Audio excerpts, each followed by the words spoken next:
today we were thinking of what dish to make, and then I remembered that we had some leftover cake. And so today we are going to be making cake pops. And cake pops is like super simple and super easy to make, especially if you have some leftover cake. I really like cake pops. Hello friends, welcome back to our channel. And now today we are going to be making delicious cake pops. And now let's begin. So here are the ingredients. So here we have our previously cooked cake. We made a vanilla sponge cake, but you can make a chocolate cake or any other type of flavored cake. And here we have some chocolate frosting. We use chocolate frosting, but again, you can use strawberry frosting or vanilla frosting. And now we are using these for our sprinkles.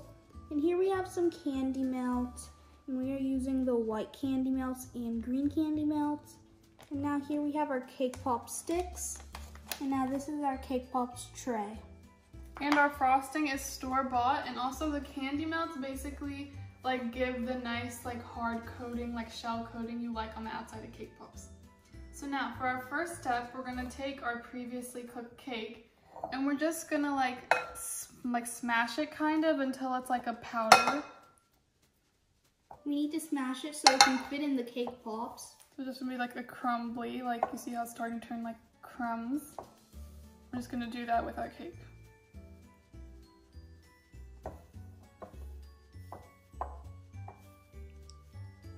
And now for crumbling this cake, our cake was like soft, so we can smash it with like our hands.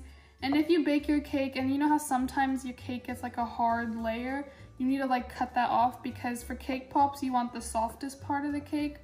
And I guess you can also use like a blender to like crush it, but like since ours was soft, we didn't need a blender. And now let's add our chocolate frosting.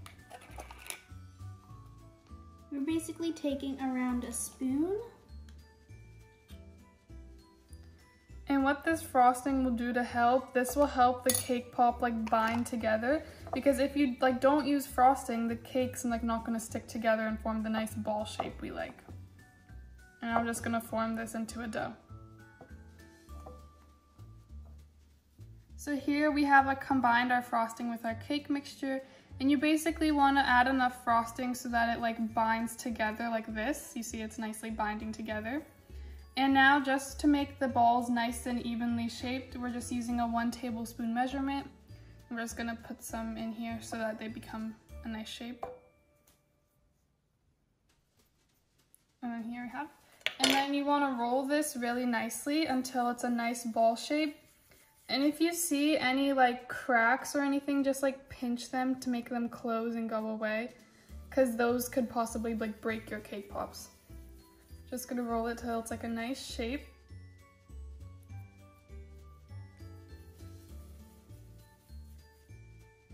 And there you go. So now we are going to make the rest of our mixture into these balls.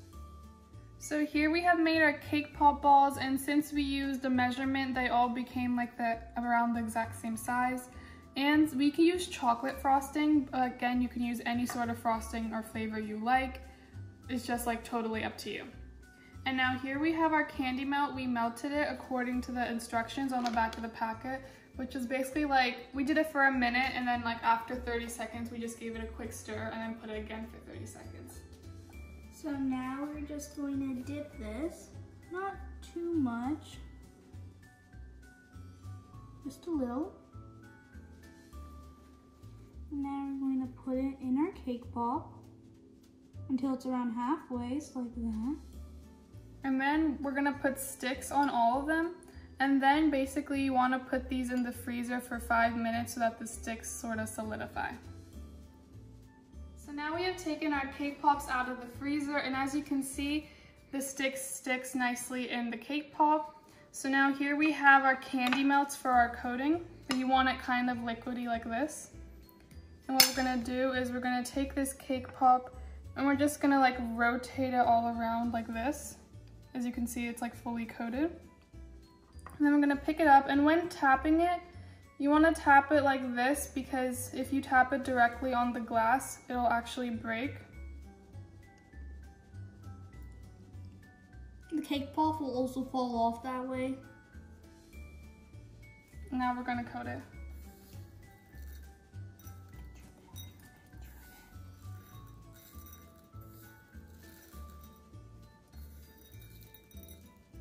There, looks nicely coated. Just going to add it right here. Wow. And now we're gonna coat the rest of them. So as you can see, our cake pops are ready. And we use different type of sprinkles. So like here we have like some rainbow sprinkles. In here we have like some green, blue, and purple ones. Or you can just leave it plain like this. It's like totally customizable. And we use green candy melt, so that's why it has like a green outer coating. But you can use like any sort of color you like. Whoa. Now don't forget to like our video and subscribe to our channel.